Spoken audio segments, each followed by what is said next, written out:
Well, hello, fellow constitutionalists, and welcome to the Dan Clements Show, a Christian political talk show. I'm your host, Dan Clements, your constitutional warrior fighting for your right just to be an American. It is January 5th in the year of our Lord 2021. Remember, we're a hyphen-free, PC-free zone. God is still in control, and He does love you. And I'm broadcasting from the Hemlock Studios here in the beautiful central Susquehanna Valley in the great Keystone State. And today we're going to be talking about, and I titled the episode here, Can Congress Just Vote Washington, D.C. into a state? There's been a lot of controversy about that. I've actually been helping with that controversy on social media, hopefully for the better, but progressives out there don't like to hear that they can't do something by just voting it in. They don't understand that, and it's typical progressive operating procedure when it comes to that. Now, let me read something to you here real quick. It's out of the Constitution. And let me get this straight here. It's the U.S. Constitution, Article 1, Section 8, Clause 17A. Well, let's get over there and see what that has to say. It says, to exercise exclusive legislation in all cases whatsoever over the district not exceeding 10 miles square as may by secession of particular states and the acceptance of Congress become the seat of the government of the United States. Now, it's my understanding, and the progressives haven't proved me wrong. They've called me a lot of names, but they haven't really proven me wrong. And I'll show you something they're trying to use to justify going to Congress and just voting D.C. into a state so they can have two more Democrat senators and be able to take over the Senate. And that's their plan. That's their plan if they get in control of the Senate and the House. But the problem is, if it's in the Constitution, in order to change what's in the Constitution, you have to amend it. You have to go to Article 5 of the Constitution and amend it either through the amendment process through Congress or through state convention. That's the only two ways you can amend the Constitution. And all I get a lot coming back is, well, the Constitution, it's not relevant for today. We don't really need to follow it. We have to vote in D.C. as a state because 700,000 people are being disenfranchised, yada, yada, yada. Well, my point to people being disenfranchised in Washington, D.C. is, and it's just like me, you choose to live where you want to live. I know people has moved to Washington, D.C., and if they didn't know that they didn't have senators and a congressman or woman before they moved there, that's shame on them. They moved to Washington, D.C., and they should have the understanding they're not going to have the same representation. They do have representation, but not the same as you and I living in a regular state.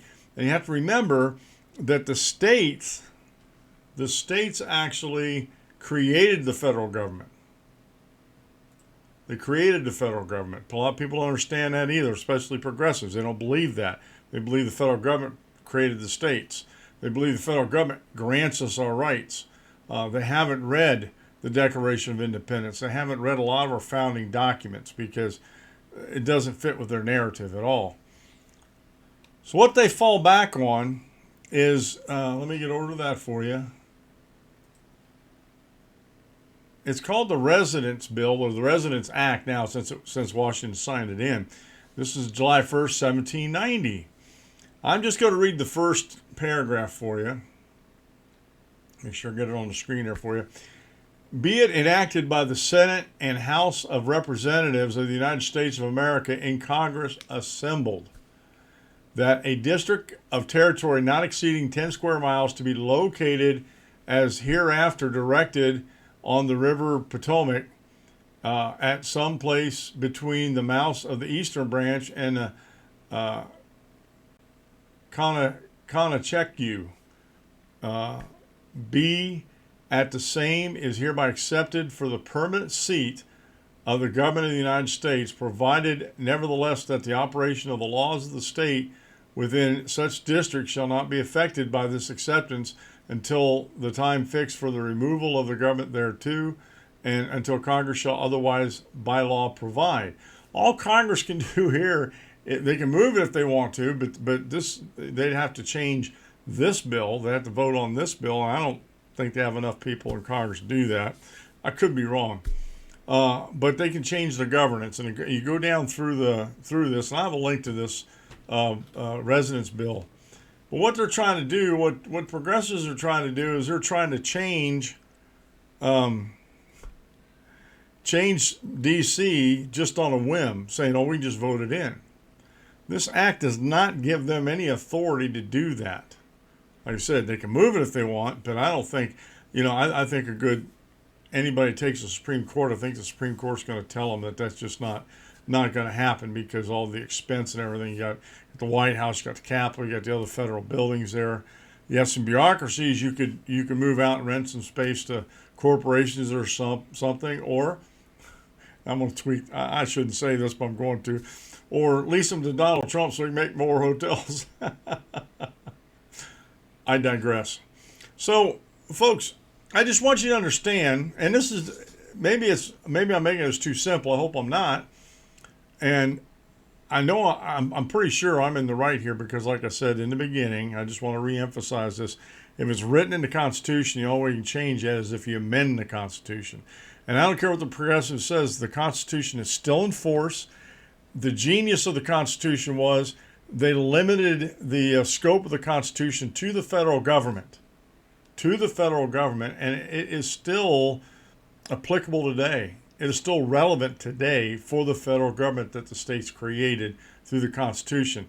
And if you want to understand the Constitution, there's two things you need to do. One, you need to go back and find the debates, and if I find them, I'll post them up on the danclemenshow.com in an article on there, so you can find them. The debates that went on, the constitutional debates that went on creating the federal government. And the second one is the Federalist Papers, where there's a lot of arguments in the Federalist Papers for the ratification. And they pretty much go over the whole Constitution on, spelling things out, and this is going to happen, this is going to happen. Now, I know people are going to say, well, the federal government has gotten out of control. And yes, it has gotten out of control. And the reason it's gotten out of control is we, the people, and the states didn't keep them under control. We had progressives in the early 1900s, like Woodrow Wilson especially, who wanted to change everything, and they did a good job of it. They enacted the 16th Amendment, where they directly taxed our income, our personal income, which I don't think should be. That should be by amendment. That should be scratched out, just like they did Prohibition. The 17th Amendment, where it changed the way the senators, before the 17th Amendment, governors and legislatures of the states appointed the legislature, or the senators. And after the 17th Amendment, they were just popularly voted in. And one of the reasons behind it is the people need their voice in the Senate, to pick in the Senate. Well, we have, and I know I'm digressing here, I just wanted to get this out about the Constitution and everything. The people in each state, I live in a congressional district, and I know Washington, D.C. isn't, although they are represented in Congress. They just don't have a vote in Congress. But we all live in a representatives district, so we have a direct representation in a House of Representatives. We don't need that in the Senate. Originally, the Senate was the voice of the states, and this is my ardent wish and prayer that we get rid of the 17th Amendment. By amendment, nullify the 17th Amendment, put it back into the states. And when we do that on the 17th Amendment, we need to also enact term limits for the Senate, the House, and the Supreme Court. I know that's unpopular, but getting back to this is all an amendment process that you have to go through. So D.C. cannot be a state without going through the amendment process. And with 30 Republican states out of 50, I don't think you're going to get D.C. as a state. It should never be a state. It's the federal city. It's where the capital is, like they said here, permanent, on there. And so, that's just my humble opinion, but I'm pretty sure I'm in the right. This has been the Dan Clemens Show. I'm your host, Dan Clemens, your constitutional warrior. Remember, if you aim at nothing, you'll hit it every time. Guys, have a great evening, and we'll see you on the next video.